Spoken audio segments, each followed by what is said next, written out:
नमस्कार, मी प्रियंका ठाकूर। सुखी जीवनाचा मंत्र या आपल्या खास कार्यक्रमात तुम्हा सगळ्यांचं खूप खूप मनापासून स्वागत आहे। सुखी जीवन जगण्याचे अनेक वेगवेगळे मार्ग आहेत, मात्र लैंगिक आरोग्य हा आनंदी जीवनाचा एक अत्यंत महत्त्वाचा भाग आहे।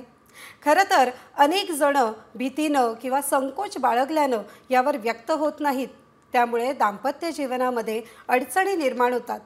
खरं तर वैवाहिक जीवनामध्ये तुम्ही जर सेक्सचा पुरेपूर आनंद घेत असाल तर तुमच्या जीवनामध्ये सुखांच्या क्षणांची बरसात होत राहणार हे मात्र नक्की आहे।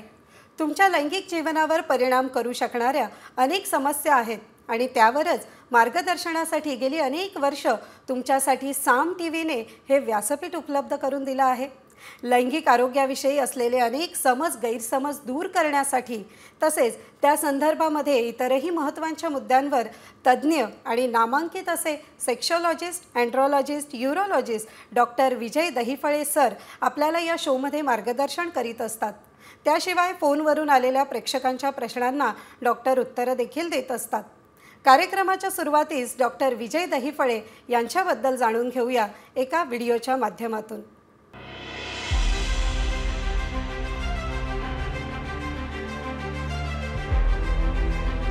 डॉक्टर विजय दहिफळे हे सेक्सोलॉजिस्ट, यूरोलॉजिस्ट आणि एंट्रोलॉजिस्ट आहेत।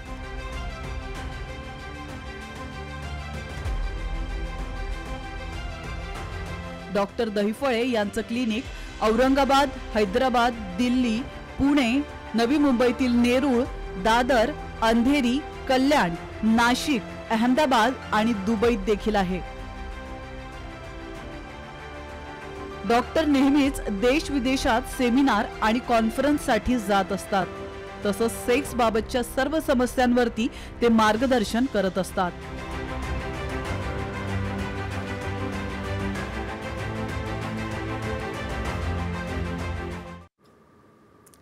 डॉक्टर, साम टीव्हीच्या स्टुडिओमध्ये तुमचं खूप खूप मनापासून स्वागत आहे। नक्कीच। नमस्कार प्रेक्षक हो, कार्यक्रमाला आपण सुरुवात करणारच आहोत, मात्र त्यापूर्वी एक प्रसंग मला या ठिकाणी तुम्हाला सांगावासा वाटतो। खरं तर हा प्रसंग आहे सरांच्या ठाणे ओपीडी सेंटरवरील। सरांच्या क्लिनिकमध्ये एक 28 वर्षीय मुलगी, तिचा नवरा, दोघांचे वडील आणि मामा आले होते। मुलगी चांगली प्राध्यापिका होती, मुलगा देखील इंजिनियर होता। मुलीने आपला सुखी जीवनाचा मंत्र हा कार्यक्रम यूट्यूबवर पाहिला होता। तसेच तिच्या एका डॉक्टर मैत्रिणीने देखील त्या दोघांचा प्रॉब्लेम सॉल्व्ह करण्यासाठी डॉक्टर विजय दहिफळेंना भेटण्याचा सल्ला दिला होता।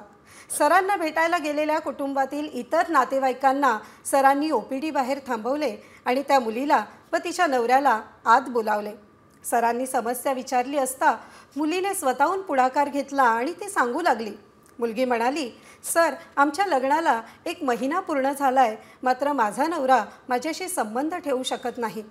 त्याचं लिंग लहान आहे आणि अंडाशय मोठं असल्यामुळे त्याला ताठरता येत नाही, ज्यामुळे खूप प्रॉब्लेम निर्माण होतात आणि म्हणूनच मी आता माहेरी निघून गेली आहे। जोपर्यंत तुम्ही याला बरं करणार नाही तोपर्यंत मी परत सासरी जाणार नाही, असंही तिने ठणकावून सांगितलं। त्यानंतर सरांनी मुलाला प्रॉब्लेम विचारला असता मुलगा म्हणाला, सर, मी जरा ड्रिंक करतो, तसेच मला हस्तमैथुनाची जास्त सवय असल्यामुळे सेक्समध्ये माझा इंटरेस्ट हा कमी झाला आहे। हे सगळं सरांनी अगदी शांतपणे ऐकल्यावर सर्वप्रथम मुलाला सरांनी धीर दिला आणि तुला काहीही काळजी करण्याचं कारण नाही असं देखील सांगितलं। तसेच सरांनी वडिलांचं, मामाचं आणि मुलीचं देखील काउन्सिलिंग केलं। ट्रीटमेंटनंतर ही समस्या अगदी पूर्णपणे ठीक होऊ शकते। तसेच इतर कुठलीही लैंगिक समस्या असेल तरीही आपण यातून बाहेर काढू असा सरांनी सर्वांना विश्वास दिला। सरांनी आता मुलाला 3 महिन्यांची मेडिकल थेरपी सुरू केली आहे। गरज पडल्यास पी शॉट थेरपी तसेच व्हॅक्यूम थेरपी देखील आपण देऊ असंही सरांनी त्यांना सांगितलंय। संपूर्ण कुटुंब अगदी रिलॅक्स आणि निर्धास्त झाले आणि म्हणाले की सर, आम्ही यातून बाहेर निघालो की सुखी जीवनाचा मंत्र हा लग्नाअगोदर घेणं किती महत्त्वाचं आहे हे सगळ्यांना सांगू। सर म्हणाले, तुम्ही या समस्येतून बाहेर येणारच आणि या कार्यक्रमामुळे आम्हाला तुमची माहिती मिळाली आणि फक्त तुमच्यामुळेच मी बरा होऊ शकतो हा धीर मला आला, अशी भावना मुलाने व्यक्त केली। आलेल्या सर्वांनी सरांचे आभार मानले आणि ते अगदी निश्चिंत होऊन OPD बाहेर पडले. खरं तर मेडिकल टर्ममध्ये याला पोस्ट मॅस्ट्रिब्युशन सेक्शुअल डायसफंक्शन असं म्हटलं जातं. सर काय सांगाल, अशा प्रकारची समस्या खरं तर ह्या प्रसंग अगदी लहान आहे, मात्र ही समस्या प्रचंड गंभीर आहे. हो, लैंगिक शिक्षण काळाची गरज असं का म्हणतो आपण. बरोबर. विचार करा, लग्न जमवताना 4 मंडळी इकडची आली, 4 मंडळी मुलीकडची आली, वाजत गाजत लग्न केलं आणि एका महिन्याच्या आत तेवढीच पूर्ण मंडळी कशाला येते. बरोबर. सेपरेशनसाठी सांगूया आपण. नक्कीच. सर्वप्रथम आपल्या जगभरातील साम TVच्या या सुखी जीवनाच्या मंत्राच्या लाईव्ह भागामध्ये अगदी तुमचं मनापासून अभिनंदन, कौतुक आणि स्वागत. का जेव्हा केव्हा तुम्ही ही स्टोरी पाहता, जी आत्ता सांगितलं प्रियंकाजींनी, ती पाहून असे कितीतरी उदाहरणं असतात जे तुमच्याकडे येतात आणि आल्यानंतर जेव्हा प्रॅक्टिकली तुम्ही आमच्या OPDला आहे, क्लिनिकला आहे, याचा लाभ घेता, त्यावेळेस खरंच आनंद का मिळतो. अहो, एखाद्याला आजार झाला, ताप आला ना, तापीची गोळी एकानं खाल्ली तर एक जण नीट होतो, पण इथं एकाचा ताप दुरुस्त केला म्हणजे पूर्ण फॅमिली दुरुस्त होते. मग थोडक्यात या ठिकाणी एकच सांगणार आहे मी की तुम्ही अशा प्रकारची हस्तमी तुमची सवय आहे, त्यांनी खरंच असं होतं का. अहो, तुम्ही विचार करा, तुमचंच शरीर आहे, तुम्ही उजव्या हाताने तुम्ही काम करू शकता, पण त्याच डावा हात तुमचं काम करू शकत नाही. म्हणून त्या ठिकाणी तुम्हाला त्या हळूहळू सवय कमी करायला लागेल, तुम्हाला व्यसन देखील कमी करायला लागेल आणि अतिशय चांगल्या ट्रीटमेंट आहेत. आणि आपल्या सदरामध्ये आपण पूर्ण डिस्कस करूया आजच्या पूर्ण टॉपिकमध्ये, डिस्कशनमध्ये, आणि वेगवेगळे प्रश्न. हीच आपल्या कार्यक्रमाची खरी शोभा आहे. खरी शोभा आहे. नक्कीच. आणि तुम्हाला देखील असे प्रश्न सरांना विचारायचे असतील, आमचा स्टुडिओ क्रमांक लिहून घ्या, 02269564141. सर, आपला पहिला फोन जामखेडवरून येतोय. राधा उबाळे जी आपल्याशी बोलतायत. बोला राधाजी, आपला प्रश्न विचारा. नमस्कार सर. नमस्कार जी, बोला. सर, मला असं विचारायचं आहे की धातू किंवा सिमेंट जर शरीराबाहेर नाही पडलं तर त्याचे काही दुष्परिणाम असतात का, याबद्दल माहिती पाहिजे होती. तुमचं वय सांगा मला. 25 आहे. खूप सुंदर प्रश्न तुम्ही विचारलेला आहे. जवळपास सर्वांच्या मनात असतो की धातू बाहेर पडला नाही तर काय होतं, सांगूया आपण. असे होत असेल का. नक्कीच. आणि हा खरंच सामान्य प्रश्न आहे. सामान्य प्रश्न. आणि बऱ्याच तुम्ही ऐकता की मी ते बाहेरच पडू देत नाही किंवा मी ते कंट्रोल करू शकतो, आणि नाही आलं तर काय होतं, सांगूया. नक्की. अतिशय कुतूहलाचा विषय मित्रांनो. काही जणांना काय वाटतं की बरेचदा स्वप्नदोष होतो, बरेचदा हस्तमिथून केल्यामुळे तो बाहेर पडला जातो, पण समजा तो बाहेरच नाही आला तर बरेचदा रिट्रोग्रेड इजॅक्युलेशन त्याला म्हणतो आपण. काही स्पिंक्टर डिसिनर्जिया म्हणजे ब्रेनचं आणि त्या स्पिंक्टरचं जे आपल्या लघवीच्या ठिकाणी कंट्रोलिंग मेकॅनिझम असतं त्याचं कोऑर्डिनेशन असेल तो बरेचदा रिव्हर्स जातो आपल्या ब्लॅडरमध्ये. आणि समजा काही केसेसमध्ये तो तुम्ही बाहेर पडलाच नाही तर काय होतं त्याचं. अहो, ते सुद्धा एक प्रोटीन आहे. हे स्पर्मसुद्धा स्वतःची बॉडी ऑटोफॅगोसायटोसिस म्हणजे हे स्पर्म, हे वीर्य हे बॉडीमध्ये परत ॲब्सॉर्ब होतं, प्रोटीन डायजेस्ट होतं आणि परत त्या सर्क्युलेशनमध्ये जातं. त्यामुळं बऱ्याचदा मी काय सांगतो, वीर्यस्खलन, काही जण म्हणतात ना मला वीर्यस्खलन होऊन माझी शक्ती गेली. नाही, उलट जेवढे स्पर्म बाहेर निघतील तेवढ्या नव्या जोमाने नवीन चांगले स्पर्म तयार होतात. छान प्रश्न होता. अगदी छान प्रश्न होता. पुढील प्रेक्षक धुळ्याहून आहेत. रुची जाधवजी आपल्याला प्रश्न विचारतायत, विचारा. नमस्कार सर. नमस्कार जी, बोला. सेमन किंवा धातूमुळे दातांचं स्वास्थ्य चांगले ठेवता येतं का, आणि ते कसे, त्याबद्दल सांगा.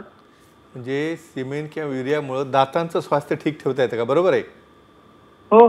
तुमचं वय सांगा मला. 28. चला चला, व्हेरी गुड. सांगूया तुम्हाला. हे बघा, आपण जेव्हा एखादा टॉपिक सांगतो त्यावर ते अभ्यास करतात.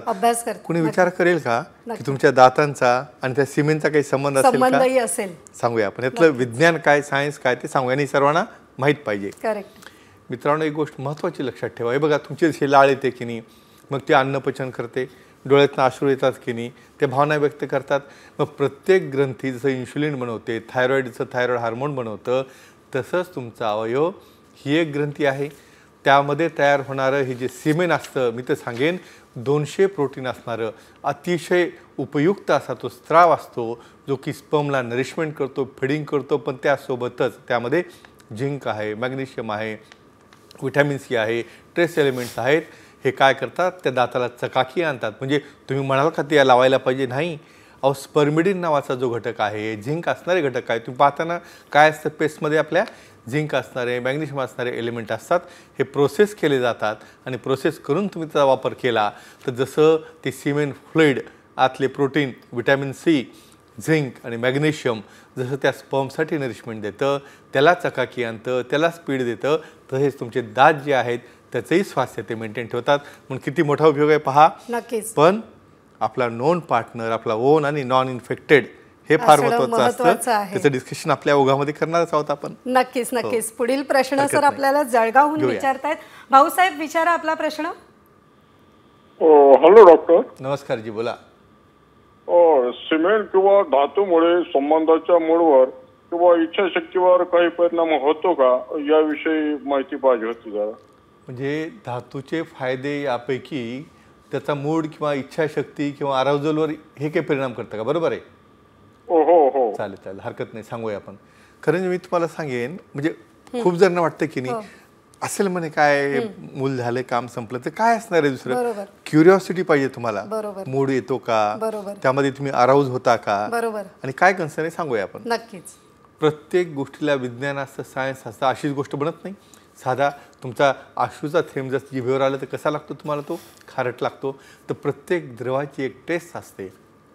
काय असतं ह्या सिमेंटमध्ये आणखी, यामध्ये मूड एलिव्हेटर्स आहेत, एपिनेफ्रिन, नॉरएपिनेफ्रिन, फिनाइलएथामाइन, त्याचबरोबर डोपॅमिन आहे, ऑक्सिटोसिन आहे, सिरोटोनिन आहे, इस्ट्रोजन आहे, प्रोजेस्ट्रॉन आहे, इतक्या प्रकारचे हार्मोन्स असतात.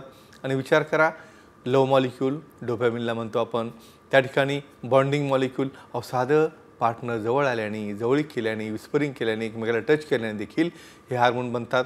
मग या धातूमध्ये जेव्हा हा ॲब्सॉर्ब होतो समोरच्या पार्टनरमध्ये, त्यावेळेला हे नरिशिंग एजंट जे आहेत, या ठिकाणचे जे एंडॉर्फिन आहेत त्या ठिकाणी सर्क्युलेट होतं आपल्या ब्रेनपर्यंत. आणि ब्रेनमध्ये सटायटी सेंटर म्हणजे फिलिंग अराउजल, म्हणजे तुम्हाला इच्छा झाली पाहिजे पहिल्यांदा, नंतर डिझायर. जोपर्यंत डिझायर होत नाही, जोपर्यंत फिलिंग येत नाही, तोपर्यंत तुम्ही क्रियेमध्ये जाऊ शकत नाही. भले स्त्री असो पुरुष असो, दोघांची जी क्रिया असते हा शेवटचा भाग असतो. बऱ्याचदा काय होतं, आपण कुठलेतरी चित्रफित पाहतो, काही ठिकाणी असं ॲक्टिव्हली दाखवलेलं असतं की तुमची इमोशनल बॉन्डिंग, इमोशनल अटॅचमेंट त्यामध्ये दाखवत नाहीत आणि डायरेक्टली तुम्ही त्या ॲक्टच्या मागं लागता आणि इथेच गोष्ट चुकते. एकच सांगेन, तुमचा स्पर्म, सीमेन हे तुमचं एक्सायटेशन आहे, तुमचा मूड आहे, त्याचबरोबर तुमचा अराउजल आणि डिझायर हे एलिमेंट जेव्हा नॉर्मली अनप्रोटेक्टेड ॲक्टमध्ये समोरच्या पार्टनरला ॲब्सॉर्ब होतात, तेव्हा हा चांगला इफेक्ट मिळतो. आणि हे अतिशय छान आणि सुंदर प्रश्न मला वाटतं सर्वांना माहिती मिळाली असेल. नक्कीच नक्कीच मिळाली असेल. खरं तर सर फोन येत आहेत आपल्याला. मात्र एक महत्त्वाचा प्रश्न मला तुम्हाला विचारायचा आहे सर. 50 नंतर पुरुषांच्या जर लिंगामध्ये फ्रॅक्चर असेल तर मग त्याची ट्रीटमेंट घेताना काय काळजी घेणं महत्त्वाचं आहे सर? आपण याचं उत्तर जाणून घेणार आहोत. मात्र आपण एक ब्रेक घेऊया, भेटूया ब्रेक नंतर.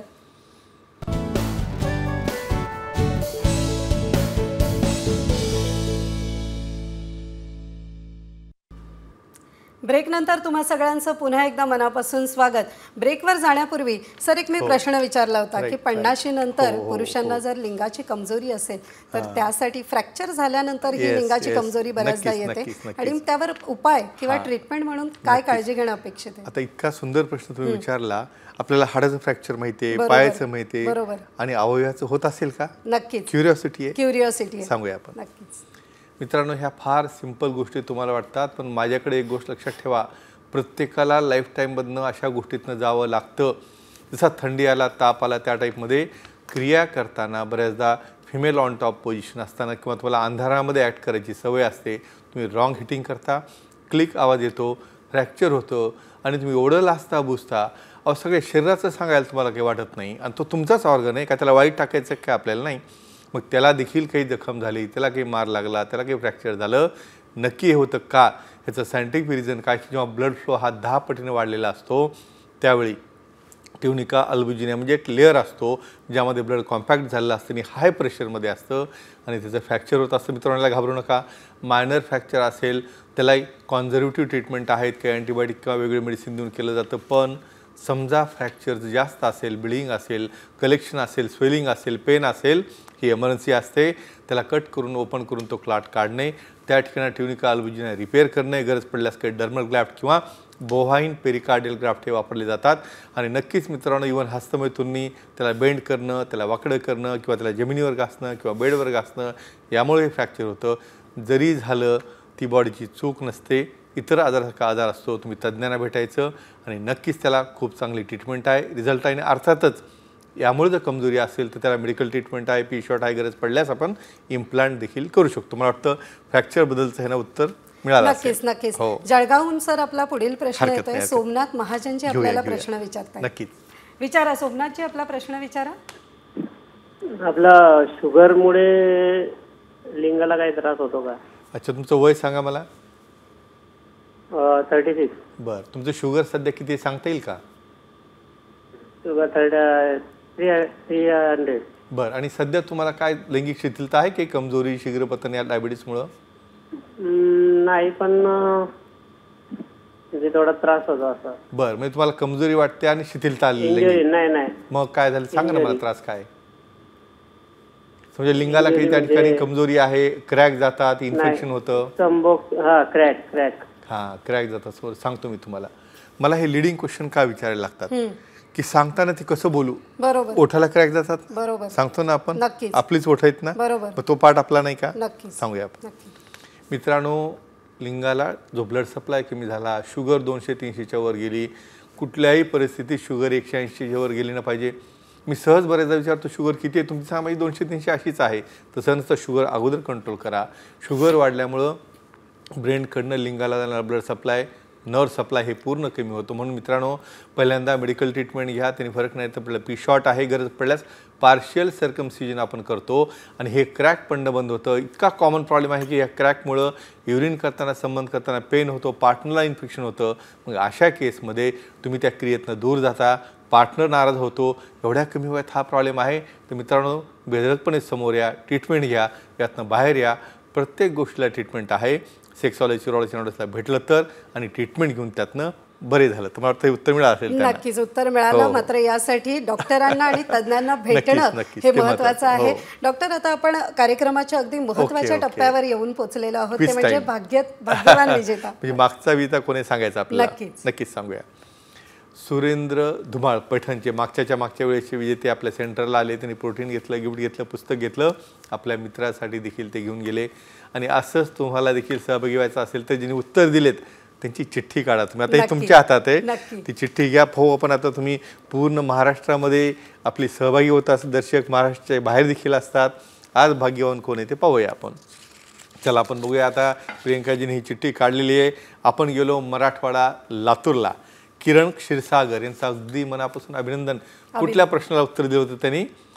तर पी शॉट थेरपी काय असते मित्रांनो? बऱ्याचदा तुम्ही काय म्हणता, मला मेडिसिन काम केलं नाही, मग मेडिसिन बरोबर नाही, मग डॉक्टर बरोबर नाही, असं नसतं. हो, प्रत्येकाची बॉडी वेगळी असते. समजा मेडिसिन काम नाही केलं, वाहिन्या ब्लॉक असतील, नर्व्ह ब्लॉक असतील, तर पी शॉट थेरपी म्हणजे आपलं स्वतःचं ब्लड घेतलं जातं, प्रोसेस करून त्या ठिकाणी ते लिंगात इंजेक्ट केलं जातं. ते केल्यानंतर न्यूरोजेनेसिस, फायब्रोनोजेनेसिस आणि नवीन टिश्यू आणि वेसल्स तयार होतात. आणि ज्याला मेडिसिन काम करत नाही त्याला रिझल्ट यायला सुरू होतो. आणि त्याचबरोबर गरज पडल्यास व्हॅक्यूम थेरपी किंवा इम्प्लांट देखील वापरतो.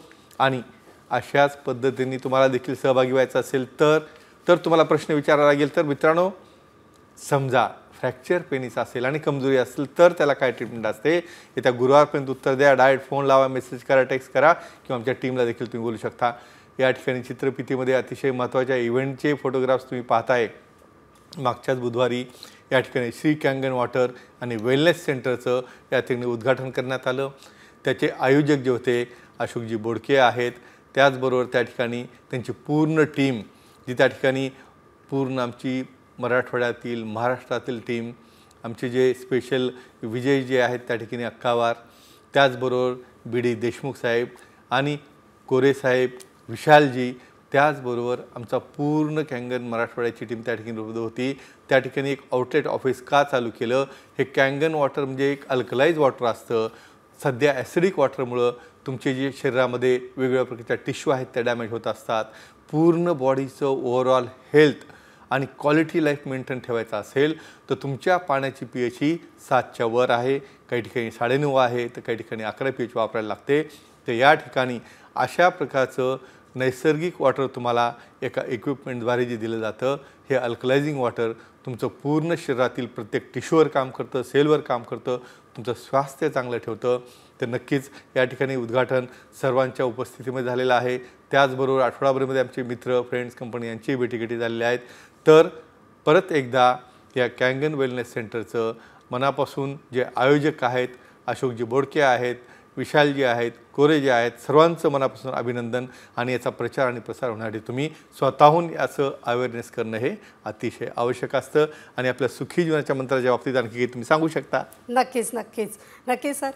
महिला आणि पुरुषांना लैंगिक आरोग्याविषयी योग्य माहिती असणं हे अत्यंत गरजेचं आहे, जेणेकरून तुम्ही योग्य रीतीने व्यक्त होऊ शकता आणि आपल्या समस्येचं निराकरण कसं करायचं हे जाणून घेऊ शकता. तुमचं लैंगिक जीवन सुदृढ असेल तर निश्चितच त्याचा चांगला परिणाम हा तुमच्या दैनंदिन आयुष्यावर होत असतो. सुखी जीवनाचा मंत्र या विशेष कार्यक्रमामध्ये वेळ झाली आहे इथेच थांबण्याची. मात्र सर, आपण वेळात वेळ काढून या ठिकाणी उपस्थित झालात आणि आमच्या दर्शकांच्या प्रश्नांना आपण जी उत्तरं अगदी समाधानकारक उत्तरं त्यांना मिळाली असतील त्यासाठी खरंच तुमचे खूप खूप मनापासून धन्यवाद. धन्यवाद. पुन्हा भेटूया नवी विषयासह. तोपर्यंत धन्यवाद. शुभरात्री.